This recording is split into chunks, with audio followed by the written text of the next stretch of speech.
अस्सलाम वालेकुम, welcome to another vlog. Hopefully आप लोग बिल्कुल ठीक होंगे और वैसे तो मैं भी बिल्कुल ठीक हूँ। चूँकि बच्चों के साथ रहते हुए तो कोई भी काम करना आसान ही नहीं है, तो आज मैंने सोचा कि फिर भी मुझे काम तो करना ही है क्योंकि रमज़ान आने वाला है। घर की सेटिंग भी थोड़ी सी मैं चेंज करना चाह रही थी क्योंकि एक ही सेटिंग्स को देखते देखते इंसान बोर हो जाता है। तो इस बोरियत को ख़त्म करने के लिए मैं हर थोड़े दिन के बाद अपने रूम की सेटिंग करती हूँ या ज़ारा की रूम की सेटिंग चेंज कर लेती हूँ। तो न्यू सेटिंग्स को देख के थोड़ा सा अच्छा सा लग रहा होता है, ऐसा लगता है जैसे हम नई सी जगह पे हैं और वो बोरियत भी ख़त्म हो जाती है और आपका दिल भी काफ़ी तक लगने लगता है। एनीवेज, यहाँ हमारी आए हैं 2 चिक्स और ये 2 चिक्स को देखकर मुझे अपना बचपन बहुत ज़्यादा याद आ रहा है कि हम भी बचपन में लेते थे और ये 2 दिन से ज़्यादा नहीं चलते थे। और एक बार तो ऐसा हुआ कि मैंने इनको उड़ाया पंखे में और मैं गाना गा रही थी कबूतर जा जा, लेकिन जबकि ये तो कबूतर नहीं थे, लेकिन बाद में पता चला कि ये तो पंखे में आ गए थे। और फिर उसके बाद आई थी मेरी शामत। तो आज इनको देख के बार बार मुझे अपना बचपन याद आ रहा था। और लेकिन यहाँ ये 2 दिन नहीं बल्कि हमारे यहाँ 5-6 दिन से हैं और अल्हम्दुलिल्लाह अभी तक जिंदा है। बहरहाल करने वाली हूँ आज मैं इस रूम की सेटिंग को चेंज, लेकिन मैं आपको यहाँ पर बताती चलूँ कि हमारे घर में आ गई है दीमक, यानी हमारे घर के लकड़ी के दरवाज़ों में चौखटों में दीमक आ गई है। तो यहाँ पर बहुत एक परेशानी मुझे उठानी पड़ी, यानी कि इस तरह से कि हमारी चौखटों को उसने खा लिया है और यहाँ मेरे वॉशरूम की चौखट को तो बिल्कुल ही खा लिया था। तो हमने इस चौखट को चेंज करवाया और यहाँ पे हमने फिर जस्क की चौखट लगवा के और दीमक का खात्मा इस वॉशरूम से तो हमने किया। लेकिन इसके अलावा 4 दरवाज़ों की चौखटों में दीमक आ चुकी है और उसको हम ख़त्म करते जा रहे हैं और साथ साथ फ्यूमिगेशन भी करते जा रहे हैं। अब देखते हैं कि हमारे घर से ये दीमक कब तक ख़त्म होती है। बहरहाल अगर आप लोगों के पास इसका सोल्यूशन हो तो कमेंट बॉक्स में ज़रूर बताइएगा ताकि हम भी इस सोल्यूशन को यूज़ करके और फिर इस दीमक से निजात पा सकें। बोरियत की एक खास वजह ये भी थी कि घर की दीमक ने काफ़ी परेशान कर रखा था, तो उसकी वजह से भी एक अजीब सी सेटिंग हुई थी। और पाकिस्तानियों की तो आदत होती है कि हर थोड़े दिन के बाद हम खड़े हो जाते हैं डीप क्लीनिंग करने के लिए। लेकिन यहाँ वो वाली मॉम्स मेरे सामने आए जो एक बच्चे के साथ रहते हुए भी पूरा घर संभालती हैं और पूरे घर में अकेले रहते हुए भी उस बच्चे के साथ आप खाना वगैरह और खाने की सारी जिम्मेदारियां पूरी करती हैं। इसके साथ ही आप घर को भी देखती हैं और इसके अलावा बाकी जो सारी जिम्मेदारियां हैं वो भी हम ही निभा रहे होते हैं। तो बहुत मुश्किल होता है हमारे लिए इस तरीके से डीप क्लीनिंग करना।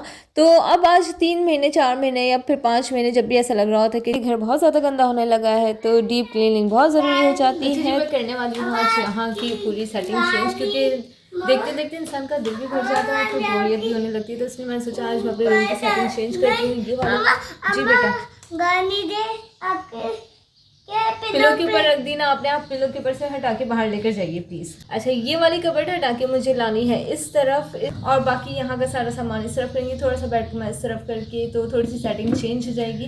तो इसके लिए मुझे सबसे पहले चाहिए इन सारी चीज़ों को, यानी ज़ारा की कबर्ड से लेके और जो साइड टेबल्स हैं और इन सबको जो है बाहर करना है। उसके बाद जब जगह बनेगी तो फिर इन कबर्ड्स को मैंने खुद ही ट्राई। वैसे तो अकेले रहने वाली मदर्स के लिए ये काम करना बहुत ज़्यादा मुश्किल होता है क्योंकि जब भी आप बोलने लगते हैं, जब भी आप कोई काम करने लगते हैं तो बच्चों की इंटरप्शंस बहुत ज़्यादा चल रही होती हैं। उसके अलावा उनके टाइम टू टाइम काम, उनका खाना पीना, खिलाना पिलाना, और फिर उसके अलावा जब भी कोई काम करने के लिए खड़े हो तो उनके बहुत सारे काम निकल आते हैं और फिर उनके वॉशरूम से स्टार्ट हो जाता है। तो जब भी मुझे कोई काम करना होता है तो मैं 2 और 3 आवर्स कंटिन्यूसली काम नहीं कर पाती, बल्कि ऐसा होता है कि बीच में जब भी ज़ारा का कोई काम स्टार्ट होता है तो मैं वहाँ इस काम को स्टॉप कर देती हूँ और फिर ज़ारा के कामों को करने के बाद यहाँ से इसको कंटिन्यू कर देती हूँ।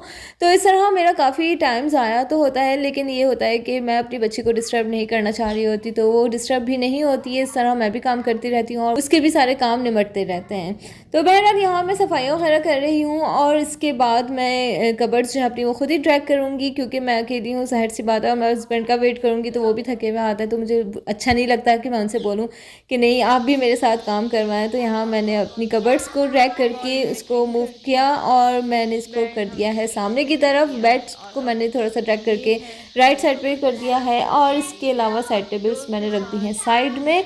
अब मुझे करनी है इसकी भी क्लीनिंग और आप जैसा कि देख रहे होंगे कि मेरी बेटी ने कैसा हाल किया हुआ है। तो मैंने कहा इसको भी मैं अपने काम में लगा के रखूँ ताकि ये मुझे तंग ना करे। तो मैंने सारे शॉपर्स वगैरह दे के उसको बेड पे उठा दिए कि मैंने कहा इसकी फोल्डिंग वगैरह करती रहो या कुछ भी करती रहो, लेकिन बस ये कि यहाँ पे बैठी रहो और मुझे देखती रहो मैं काम कर रही हूँ। तो बहरहाल यहाँ मैंने कर लिया था अपने रूम को क्लीन और यहाँ मैंने सेटिंग भी चेंज कर ली थी। आप लोगों को कैसी लग रही है? थोड़ी खुली खुली मुझे लग रही थी, अच्छा सा लग रहा है, बल्कि ये पहले बहुत ज़्यादा कंजस्टेड हो गया था और अब काफ़ी स्पेस नज़र आ रही है। लेकिन यहाँ अभी काम कंप्लीट नहीं हुआ था क्योंकि मैंने कर्टेन्स को डाला था वॉश करने के लिए, क्योंकि वो हैंड वॉश होते हैं तो तकरीबन 1 दिन लगता है उनको ड्राई होने में। तो यहाँ का जो बाकी के काम थे वो मैं करने वाली हूँ कल। और जनाब, जैसे कि मैंने आप लोगों को पहले भी बताया था कि जैसे जैसे बच्चे बड़े होते रहे और उनकी पहुँच तक आपकी बाकी सारा मेकअप का सामान आता रहे तो अपनी ड्रेसिंग को कर दें खाली। तो यहाँ मैंने कर दी अपनी ड्रेसिंग को खाली और कर दी है कबर्ड के अंदर उसकी सेटिंग। और जनाब इस मंथ थी मेरी बर्थडे, तो मेरे हस्बैंड ने दिया है मुझे ये गिफ्ट जो कि बहुत ज़बरदस्त मुझे लगा, thank you so much. And ये है ऑडियोनिक के एयरबड